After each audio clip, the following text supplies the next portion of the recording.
ನೋಡ್ರಿ ಯಾವಾಗಲೂ ಮುಂಜಾನೆ ದೋಸೆ ಇಡ್ಲಿ ಪಡ್ಡು ಉಪ್ಪಿಟ್ಟು ಶಿರಾ ವಡ ಅದು ಇದು ತಿಂದು ಬೇಸರ ಆಗಿರ್ತೈತಿ. ಒಬ್ಬೊಬ್ರಿಗೆ ಮುಂಜಾನೆ ನಾಷ್ಟ ಆ ರೀತಿ ಮಾಡೋಕ್ಕಿಂತ ಈ ರೀತಿ ರೈಸ್ ತಿನ್ಬೇಕನ್ನೋ ಆಸೆ ಆಗಿರ್ತೈತಿ.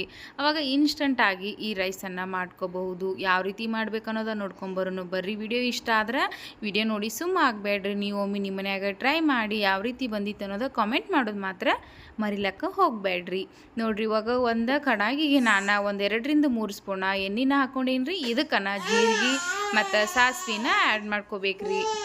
ಜೀರಿಗೆ ಸಾಸಿವೆ ಚಟಪಟ ಸಿಡಿತಿರ್ತೈತಲ್ಲ ಆವಾಗನ ಇದಕ್ಕೆ ನೋಡ್ರಿ ಒಂದು 2-3 ಕಡ್ಡಿ ಆಗಷ್ಟ ಕರಿಬೇವನ್ನು ತೊಗೊಂಡಿನಿ.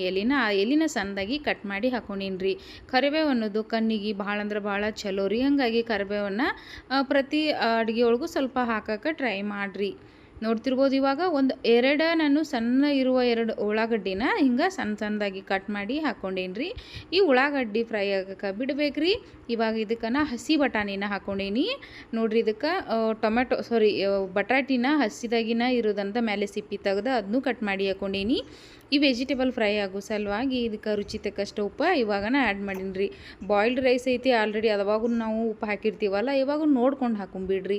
ಇದಕ್ಕೆ ಇವಾಗ ಒಂದು ಟೊಮೆಟೊನ ತೊಗೊಂಡೀನಿ. ಆ ಟೊಮೆಟೊನ ಸಣ್ಣದಾಗಿ ಕಟ್ ಮಾಡಿ ಹಾಕ್ಕೊಂಡೀನಿ. ಇದೆಲ್ಲನೂ ಫ್ರೈ ಆಗಕ್ಕೆ ಒಂದು ಸ್ವಲ್ಪ ಹೊತ್ತು ಬಿಡಬೇಕ್ರಿ. ಅಂದರೆ ಎಣ್ಣೆ ಒಳಗನ ಈ ಹಸಿ ಬಟಾಣಿ ಮತ್ತು ಬಟಾಟಿ ಫ್ರೈ ಆಗಬೇಕಲ್ರಿ, ಅದ್ರ ಸಲುವಾಗಿ ನೋಡ್ತಿರ್ಬೋದ್ರಿ. ಇಲ್ಲಿ ಎಲ್ಲನೂ ಫ್ರೈ ಆಗೈತಿ, ಟೊಮೆಟೊನು ಕರೆಕ್ಟಾಗಿ ಫ್ರೈ ಆಗೈತಿ.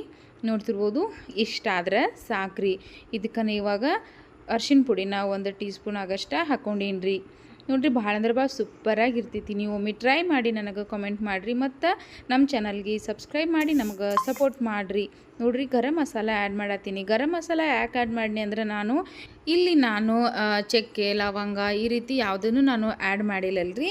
ಆ ಕಾರಣಕ್ಕಾಗಿ ನಾನು ಗರಂ ಮಸಾಲ ಆ್ಯಡ್ ಮಾಡಿ. ಗರಂ ಮಸಾಲ ಒಳಗೆ ಎಲ್ಲನೂ ಇರ್ತೈತಲ್ಲ, ಅದಕ್ಕೆ 1 ಟೀ ಸ್ಪೂನ್ ಆಗಷ್ಟೇ ಗರಂ ಮಸಾಲ ಮತ್ತು ರುಚಿ ತಕ್ಕಷ್ಟ ಮಸಾಲೆ ಖಾರ, ಅಂದರೆ ನಮ್ಮ ಉತ್ತರ ಕರ್ನಾಟಕ ಸೈಡ್ ಮಾಡುವಂಥ ಪ್ಯೂರ್ ಮಸಾಲೆ ಖಾರನ ಆ್ಯಡ್ ಮಾಡತ್ತೀನಿ. ಖಾರ ರುಚಿಗೆ ಅನುಗುಣವಾಗಿ ಹಾಕ್ರಿ. ನೋಡಿರಿ ಇವಾಗ ಈ ಖಾರನ ಹಾಕಿಬಿಟ್ಟು ಆ ಖಾರ ಒಳಗೆ ಮಸಾಲೆ ಎಲ್ಲನೂ ಬಿಡಬೇಕು. ಸ್ವಲ್ಪ ಎಣ್ಣೆಗೆ ಅದನ್ನು ಫ್ರೈ ಮಾಡಿ ಬಾಯ್ಲ್ಡ್ ರೈಸನ್ನು ಹಾಕ್ಕೊಳಕತ್ತೀನಿ. ನೋಡ್ತಿರ್ಬೋದು ಇವಾಗ ಈ ರೈಸನ್ನು ಹಾಕೊಂಡ್ಬಿಟ್ಟು ಇದಕ್ಕೆ ನಾನು ಸ್ವಲ್ಪ ಕೊತ್ತಂಬರಿನ ಸಣ್ಣದಾಗಿ ಕಟ್ ಮಾಡಿ ಹಾಕ್ಕೊಂಡೇನಿ. ಕೊತ್ತಂಬರಿ ಇಷ್ಟ ಇಲ್ಲಾಂದ್ರೆ ಬಿಡ್ಬೋದು. ಇನ್ನೊಂದು ಏನು ಗೊತ್ತೇನ್ರಿ, ಒಂದು ಟಿಪ್ಸ್ ತನ್ಕೋರಿ. ಕೊತ್ತಂಬರಿ ಆದಷ್ಟು ಹಸಿದನ್ನು ತಿನ್ನೋದು ಅವಾಯ್ಡ್ ಮಾಡಬೇಕು. ವಾಯ್ ಅಂತಾರಲ್ಲ ಅದು ಅಂದರೆ ಮೂಳೆ ನೋವು ಬರ್ತೈತ್ರಿ. ಹಾಗಾಗಿ ಆದಷ್ಟು ಹಸಿ ಕೊತ್ತಂಬರಿ ತಿನ್ನೋದನ್ನು ಕಡಿಮೆ ಮಾಡಿರಿ. ಅಂದರೆ ನಾನು ಈಗ ರೈಸ್ ಒಳಗೆ ಹಾಕಿ ತೋರ್ಸತ್ತಿನಿಲ್ಲ, ಈ ರೀತಿ ಆದರೆ ಏನಾಗಂಗಿಲ್ಲ. ಅದ್ರ ಬಟ್ ಒಬ್ಬೊಬ್ರು ಏನು ಮಾಡ್ತಾರೆ, ಅಡುಗೆ ಎಲ್ಲ ಮಾಡಿದ್ಮೇಲೆ ಮ್ಯಾಲೆ ಉದುರಿಸಿ ಬಿಡ್ತಾರಲ್ಲ ಬೇಯಿಸೋದ್ಲ, ಹಂಗೆ ಮಾಡಬಾರ್ದು. ನೋಡ್ತಿರ್ಬೋದು ಈ ಕೊತ್ತಂಬರಿ ಹಾಕೊಂಡ್ಬಿಟ್ಟು ಇದನ್ನು ನೀಟಾಗಿ ಒಂದು ಸಾರಿ ಮಿಕ್ಸ್ ಮಾಡ್ಕೋಬೇಕ್ರಿ. ಈ ರೀತಿ ಮಿಕ್ಸ್ ಮಾಡ್ಕೊಂಡ್ಬಿಟ್ಟು ಮ್ಯಾಲೆ ಮುಚ್ಚಳ ಮುಚ್ಚಿ ಇದನ್ನು ಒಂದು ಸ್ವಲ್ಪ ಹೊತ್ತು ಅಂದರೆ 1 ಮಿನಿಟ್ ಒಳಗೆ ಗ್ಯಾಸ ಲೋ ಫ್ಲೇಮ್ ಒಳಗೆ ಇಟ್ಕೊಂಡು ಫ್ರೈ ಮಾಡೋಕ್ಕೆ ಬಿಡಬೇಕ್ರಿ. ನೋಡಿರಿ ಇವಾಗ ಗ್ಯಾಸ ಲೋ ಫ್ಲೇಮ್ ಒಳಗೆ ಇಟ್ಕೊಂಡು ಫ್ರೈ ಮಾಡೋಕ್ಕೆ ಬಿಟ್ಟಿದ್ನಿ. ಕರೆಕ್ಟಾಗಿ ಫ್ರೈ ಆಗೈತಿ. ಈ ರೀತಿ ಒಮ್ಮೆ ರೈಸನ್ನು ನೀವು ಮಾಡ್ಕೊಂಡು ತಿನ್ನಿರಿ. ಯಾವ ರೀತಿ ಬಂದಿತ್ತು ಅನ್ನೋದು ನನಗೆ ಕಾಮೆಂಟ್ ಮಾಡಿ ಹೇಳ್ರಿ.